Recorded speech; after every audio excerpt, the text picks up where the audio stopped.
Entonces dibujamos estas figuras en perspectiva frontal y oblicua, ¿vale?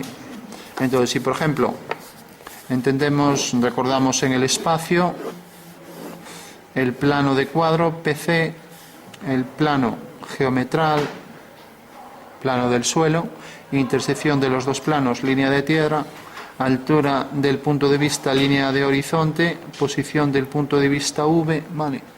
Y marcábamos la proyección de V sobre el plano geometral o plano del suelo, ¿vale? Esto era la interpretación espacial de la perspectiva cónica, ¿vale?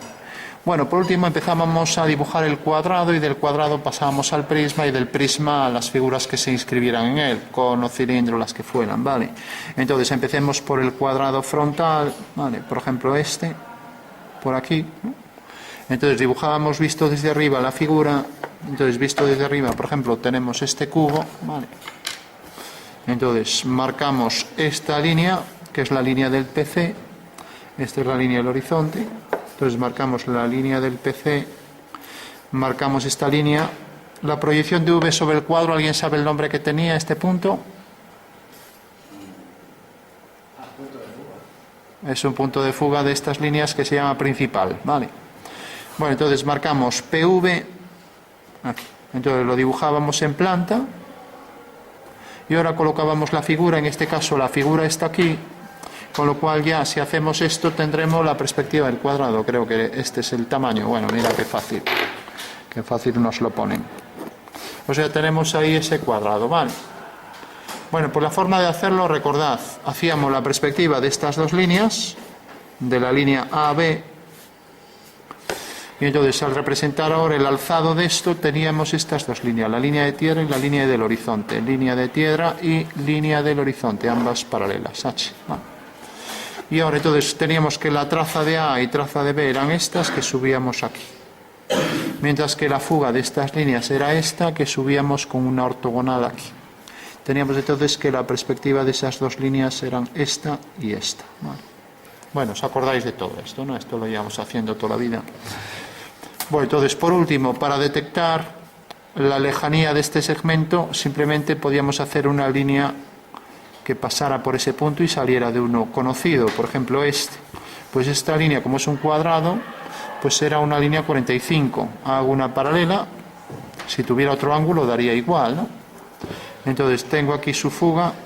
Eso quiere decir que, siguiendo esta dirección, por V he hecho una paralela teniendo ahí la fuga de la línea. Por lo tanto, la perspectiva de esa línea, que llamaré C, pues será esta, de aquí a aquí. Bueno, ya la trazo ahí. Bueno, mientras que la perspectiva de estas dos, pues serán estas dos. Bueno, eso quiere decir que como corta aquí, pues ya sé que el segmento S será este. Y ahí tengo la perspectiva del cuadrado, ¿vale? Bueno, ese era el fundamento espacial, es lo que estamos haciendo aquí arriba. Entonces subimos la fuga, una ortogonal a la línea de horizonte, y su perspectiva sale de este punto, su traza corta aquí y corta aquí. Bueno, pues ya tenemos ahí la perspectiva del cuadrado, ¿vale? Hasta ahí no hay problemas, ¿no? Si quisiéramos hacer el cuadrado con precisión y obtener ahí o dibujar una circunferencia, pues ya veis ahí haciendo la otra diagonal y otra paralela, otra horizontal, tenemos ya la división en 4 partes iguales de ese cuadrado, ¿no? Con lo cual podríamos ajustar ya la forma de la circunferencia inscrita en ese cuadrado, ¿vale? O sea, sería una elipse, ¿no? Vale, bueno, pues ya que tenemos eso ahí, vamos a hacer la elipse. Entonces saldrá tangente de estos 4 puntos a las 4 líneas que acotan la figura, ¿vale? Entonces hacemos la curva elíptica y tenemos ya la perspectiva de la circunferencia, ¿vale? Fijaros que había, aparte de esos 4 puntos, había 2 inmediatos y eran los siguientes. Si yo dibujo aquí la otra diagonal y dibujo aquí la circunferencia inscrita, a ver si tengo aquí la inscrita, parece que es esta. Fijaros que esta circunferencia inscrita corta en estas diagonales, ¿vale? Aquí en un punto, aquí en otro, ¿no? Bueno, pues aquí, de forma perfectamente lógica también, la perspectiva de este punto, pues puedo hacer la línea que viene por aquí y hacer la perspectiva de esta recta, obteniendo ahí ya los puntos de intersección que son este y este. Vale. De esta manera puedo obtener los 8 puntos de la elipse. ¿De acuerdo? ¿Os acordáis de esto, no? Bueno, pues esta es la forma de hacer una circunferencia. Si quisiera hacer un embaldosado tendría que hacer más cuadrados y lo mismo, ¿no? Y si quisiera esto convertirlo en un prisma, pues lo único que tengo es que darle las alturas. Y como era un cubo, entonces cojo la altura del cubo, que es esta, con lo cual ya puedo fugar y levantar verticales por los extremos, teniendo ya la perspectiva del cubo. Vale. Bueno, pues ese es un cubo que tiene en la base una circunferencia. Vale. Es un cubo frontal. Vale. Y como veis, la perspectiva de la circunferencia que tenemos aquí, pues es este cuadrilátero en el espacio. Vale. Por eso decíamos que podíamos recortar este trozo y colocarlo aquí. Y teníamos ya la maqueta. Si girábamos esto aquí 90 grados. Vale. Sería este objeto. ¿De acuerdo? Bueno, fundamental, saber hacer la circunferencia, saber hacer el cuadrado, saber hacer el cubo. Hemos hecho en una perspectiva 3 ejercicios, ¿no? De geometría plana, circunferencia y cuadrado. Y luego de cuadrado a cubo. Tenemos una proyección frontal, o sea que la figura aparece aquí, de manera que tiene esta línea paralela a la línea de tierra. Y tenemos entonces la perspectiva de este cubo, de este cuadrado, que será este. Vale. Bueno, si ahora hacemos la oblicua, bueno, teníamos la perspectiva de la circunferencia, la íbamos a transformar en cilindro. Simplemente hacemos la circunferencia del plano superior. Entonces hacemos las dos diagonales, como siempre, para dibujar la circunferencia. Este punto de intersección lo unimos con la fuga y corta aquí en las divisiones medias de estos lados. Vale. Por último hacemos la horizontal, aunque es muy pequeño, creo que se distingue, y tenemos estos 4 puntos. Bueno, pues por ahí pasará la elipse. La elipse, cuando es más estrecha, es todavía más difícil hacerla que la anterior, pero bueno, recordad que la elipse debe ser tal que siempre tiene 2 diámetros perfectamente que dejan 4 lados simétricos. ¿Qué significa? Que una elipse siempre podremos dibujar lo que se llaman los diámetros principales, o sea, el eje mayor y el eje menor, ¿vale? De manera que estos 4 trozos son iguales o simétricos, ¿no? ¿Vale? Por simetría central o axial, ¿no? Entonces, una vez que hiciéramos esto, tendríamos que las dos líneas tangentes a ambas elipses deben ser verticales siempre, ¿vale? En esta perspectiva, ¿de acuerdo? Cuando hay una perspectiva de cuadro inclinado, entonces no. Si el cilindro se apoya en este plano, pero el cuadro está inclinado respecto a este, entonces tendríamos el caso este, que salió alguna vez sin cálculo de ninguno, pero bueno, ya lo veremos también con cálculo. Entonces el cilindro saldría así y las elipses ya no tendrían la misma excentricidad, o sea, ya no tendrían la misma relación entre ejes, aunque la excentricidad es C partido por A. Bueno, no vamos a entrar en esas cuestiones, vamos simplemente a marcar aquí. Tenemos una curva, tenemos la otra.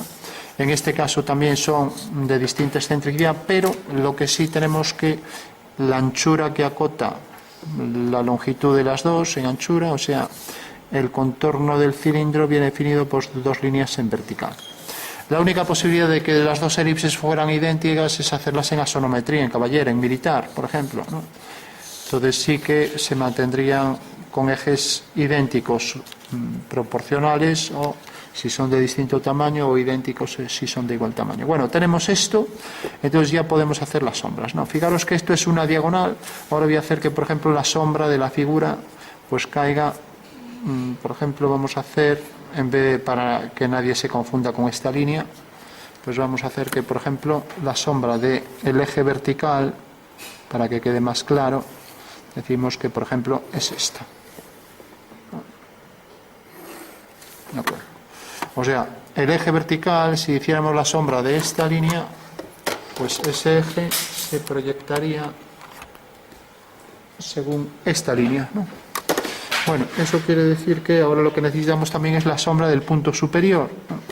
Son los dos parámetros que necesitamos para calcular la sombra. Voy a borrar aquí esto. A ver.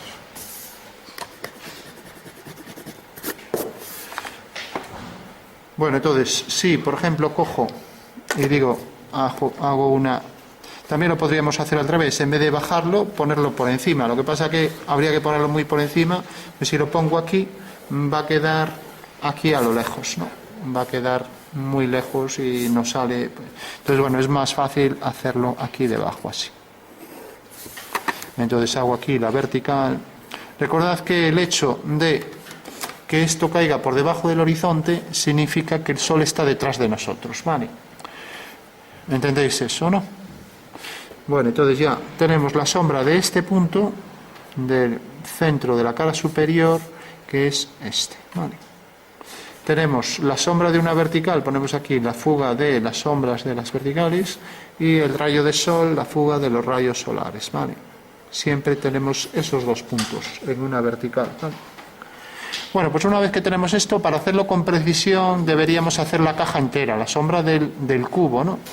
Entonces voy a hacer la sombra del cubo que inscribe al cilindro. Entonces la sombra de esta línea, pues tenemos que es esta. Casualmente casi se puede decir que coincide, sí coincide, o sea que la sombra de este vértice es esta. La sombra de esta línea será una paralela. Vamos a mandar esto hacia allá, mandar esto hacia allá. Bueno, pues fijaros, bueno, este punto no necesitamos hacerlo hacia allá. Fijaros, este punto tiene su sombra aquí. Ahora este punto tiene su sombra aquí. Y la sombra de esta línea será una paralela a ella. Ahí lo vemos, ¿no? Pasa por estos dos puntos. Ya tenemos la sombra de esta línea, ¿vale? Si hacemos lo mismo con esta, pues hacemos la sombra de esa línea. Fijaros, la sombra de esta línea viene por aquí y este punto tiene su sombra aquí. Por lo tanto, tenemos que la sombra de este punto cae aquí. Y la sombra de esta línea será una paralela a ella, o sea, una horizontal, ¿vale? Y teníamos que la sombra de esto caía aquí. La sombra de esta será una paralela. Y la sombra de esta línea será una paralela, con lo cual ya tenemos que la sombra de la figura es esta. Y la sombra de esta línea irá hacia FSV, ¿vale? O sea que la sombra de este cuadrado será este cuadrado. Por lo tanto ya tenemos la sombra completa del cubo. Entonces habrá que dibujar aquí la circunferencia y aquí tenemos la base y unimos esta circunferencia con esta. Entonces dibujamos ahí en ese cuadrilátero la otra diagonal, dibujamos la elipse inscrita. Bueno, vamos a hacer aquí la horizontal. Claro, es muy pequeño esto, no se distingue muy bien, pero bueno. Entonces si dibujo la elipse aquí tengo ya la sombra de la cara superior, ¿entendéis eso? Sí. La sombra de la cara superior es esta elipse. Y ahora, como sale de la cara de la base, y estos dos puntos están, si está bien dibujado, alineado con FSV, entonces retoco la elipse ahí, que no corte, que no sea secante a esa línea, y lo mismo aquí, tangente. Y en el punto de tangencia levantamos una vertical. Bueno, pues esa será la sombra de la elipse, ¿vale? Con lo cual ya podemos sombrear y tenemos la figura al completo. Bueno, como vemos, la sombra del cilindro es complicada, entonces habrá que prescindir de hacer ejercicios de sombras de superficies curvas, ¿no? Y nos vamos a restringir al cubo, a la pirámide, etcétera, ¿vale?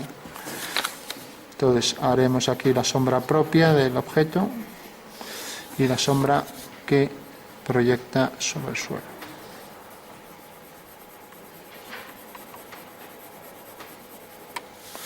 Bueno, pues eso sería ya el completo, ¿vale? Recordad que esta línea debe ser vertical. Define ahí en el punto de tangencia la salida de esta línea vertical. Y luego trazamos aquí toda la sombra que proyecta sobre el suelo. Sombra arrojada, ¿vale? Con lo cual ya tendríamos ahí todo al completo. Sí, dime. Para hacerlo elipse de sombra, simplemente uniste los 4 puntos del cuadrado de arriba, ¿no? Claro, dice la sombra de estos 4 puntos. Dice la sombra del cubo. Entonces, si tú tienes la sombra del cubo, voy a poner aquí aparte, imagínate que la sombra del cubo es esto. Lo pongo aquí en asonometría, ¿no? Bueno, entonces, si tú haces la elipse que queda en la sombra del cubo, sabes que estas dos líneas tangentes van a ser paralelas a estas y van a salir también de aquí tangente, ¿no? Entonces, por este punto de tangencia levanto una vertical y ahí tengo ya la separación aquí de esta línea. Aquí tengo la separación ahí de la línea de sombra, otra vertical aquí y ya completo ahí el cilindro, ¿vale? Que viene por aquí tangente, ahí tangente y aquí igual.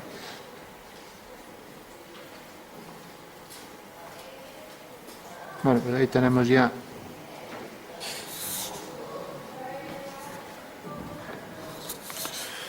al completo la sombra propia y la sombra que proyecta sobre el suelo, la sombra arrojada, ¿vale?